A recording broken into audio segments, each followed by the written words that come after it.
Y2K சமையல். இன்னைக்கு நம்ம பார்க்க போறது எல்லாரும் ரொம்ப ஈஸியா செய்யக்கூடிய ரொம்பவே சிம்பிளான ஒரு ஸ்வீட் ரெசிபி தான். கோதுமை மாவை யூஸ் பண்ணி செய்யற ரொம்பவே டேஸ்டியான ஸ்வீட் இது. வாயில வச்ச உடனே கரையக்கூடிய குலாப் ஜாமுனை விட ரொம்பவே டேஸ்டியான ஸ்வீட் இது.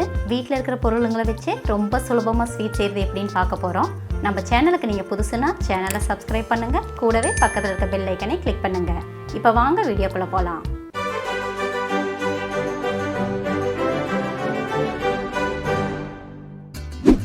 ஃபஸ்ட்டு இந்த ஸ்வீட்டுக்கு தேவையான சுகர் சிரப்பை ரெடி பண்ணிக்கலாம். அதுக்கு ஒரு பேனில் 1 கப் அளவுக்கு சர்க்கரை, அது கூடவே எந்த கப்பில் சர்க்கரை எடுத்திங்களோ அதே கப்பில் 2 கப் அளவுக்கு தண்ணி ஆட் பண்ணிக்கோங்க.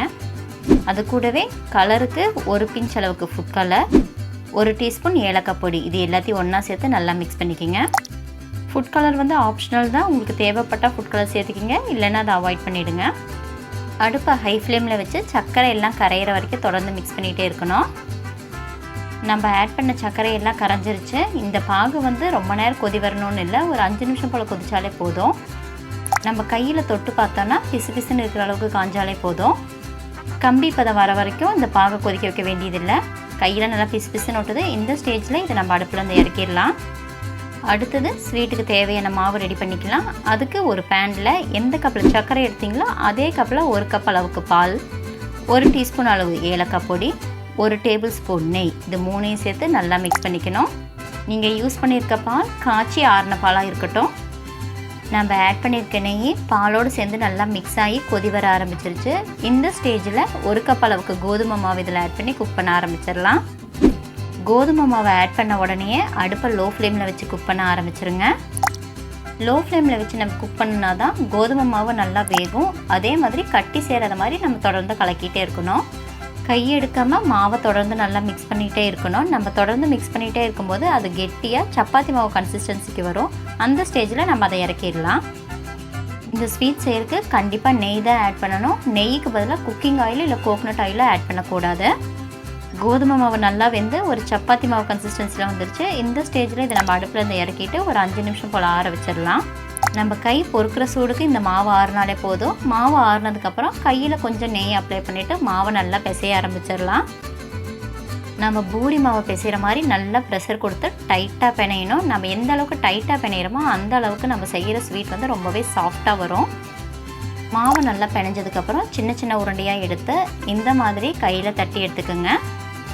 இந்த மாதிரி தட்டையான ஷேப்பில் நம்ம தட்டும்போது பெரிய பெரிய வெடிப்பு வராத மாதிரி பார்த்துக்கோங்க. ஏன்னா பெரிய வெடிப்பு வந்துச்சுன்னா அதை நம்ம எண்ணெயில் போட்டு பொரிக்கும் போது உடைய ஆரம்பிச்சிடும்.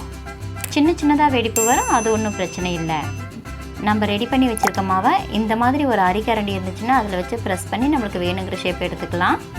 உங்களுக்கு எந்த மாதிரி ஷேப் வேணும்னு நினைக்கிறீங்களோ அந்த மாதிரி ஷேப்பில் நீங்கள் யூஸ் பண்ணிக்கிங்க. நான் யூஸ் பண்ணுற ஷேப் நீங்கள் யூஸ் பண்ணிங்கன்னா நம்ம எண்ணெயில் போட்டு பொரிச்சு எடுக்கும்போது அது பூ மாதிரி ஷேப்பில் சூப்பராக விரிஞ்சு வரும். மாவை வேணுங்கிற மாதிரி நம்ம ஷேப் பண்ணிட்டோம். அடுத்தது இதை நம்ம பொரிக்க ஆரம்பிச்சிடலாம். எண்ணெய் நல்லா சூடானதுக்கப்புறம் அடுப்பை மீடியம் ஃப்ளேமில் வச்சு ஃப்ரை பண்ண ஆரம்பிச்சிருங்க. மாவு ரொம்ப சாஃப்டாக இருக்கனால திருப்பி போடும்போது கொஞ்சம் கேர்ஃபுல்லாகவே திருப்பி போடுங்க. நல்லா டீப் ஃப்ரை ஆகி கோல்டன் ப்ரௌன் ஆகிற வரைக்கும் இது திருப்பி போட்டு டீப் ஃப்ரை பண்ணிக்கிங்க. அதிக காசு செலவு பண்ணி அடிக்கடி கடையில் ஸ்வீட் வாங்கறதுக்கு பதிலாக வீட்லேயே கோதுமை மாவு மட்டுமே யூஸ் பண்ணி ரொம்ப சிம்பிளாக ஈஸியான இந்த ஸ்வீட்டை அடிக்கடி செஞ்சிடலாம். இந்த ஸ்வீட் செய்யறதுக்கு அதிக நேரம்லாம் வேண்டியதில்லை, ஒரு 15 நிமிஷம் இருந்தாலே போதும், ரொம்ப சட்டுன்னு செஞ்சிடலாம். நம்ம ஃப்ரை பண்ண மாவு நல்லா வெந்துருச்சு. ஒரு கோல்டன் ப்ரௌன் கலருக்கு நல்லாவே வெந்துருச்சு. பாருங்கள், ஷேப் பண்ணது எவ்வளோ அழகாக சூப்பராக பூ போல் இருக்குது. இப்போ இதை டைரெக்டாக எடுத்து நம்ம பாகில் ஆட் பண்ணிடலாம். நீங்கள் பாகில் இதை ஆட் பண்ணும்போது கொஞ்சம் கூட எண்ணெய் இல்லாத மாதிரி நல்லா வடிச்சிட்டு பாகு வெது வெதுப்பான சூடில் இருக்கும்போது ஆட் பண்ணுங்கள். அப்போ தான் சீக்கிரமாக ஊறும். நம்ம ஷேப் பண்ணி வச்சுருக்க எல்லா மாவையும் நல்லா டீப் ஃப்ரை பண்ணிவிட்டு பாகில் ஒரு 20 நிமிஷம் போல் ஊறினாலே போதும்.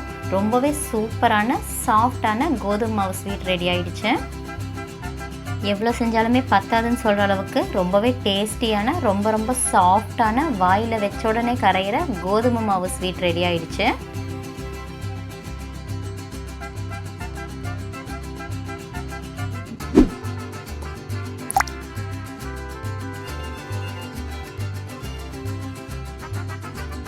சக்கரை பாகோடு சேர்த்து இந்த ஸ்வீட்டை சாப்பிடும்போது அதோட டேஸ்ட்டு ரொம்பவே சூப்பராக இருக்கும். ஸ்வீட்டோட எக்ஸ்ட்ரா டேஸ்ட்டுக்காக நான் பாதாமை பவுட்ரு பண்ணி இந்த ஸ்வீட் மேலே தூவியிருக்கேன். உங்களுக்கு எந்த நட்ஸ் பிடிக்குமோ அதோட பவுட்ரு இது மேலே தூவிக்கிங்க.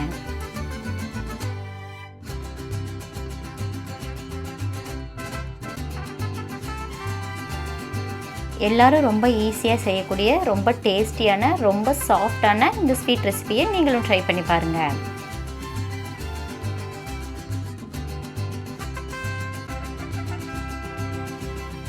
என்ன ஃப்ரெண்ட்ஸ், கோதுமை மாவில் ஸ்வீட் செய்கிறது எப்படின்னு பார்த்தீங்களா? இந்த ரெசிபி உங்களுக்கு பிடிச்சிருந்துச்சுன்னா லைக், ஷேர், கமெண்ட் பண்ணுங்கள். நம்ம சேனலுக்கு நீங்கள் புதுசுன்னா சேனலை சப்ஸ்கிரைப் பண்ணுங்கள். கூடவே பக்கத்தில் இருக்க பெல் ஐக்கனை கிளிக் பண்ணுங்கள்.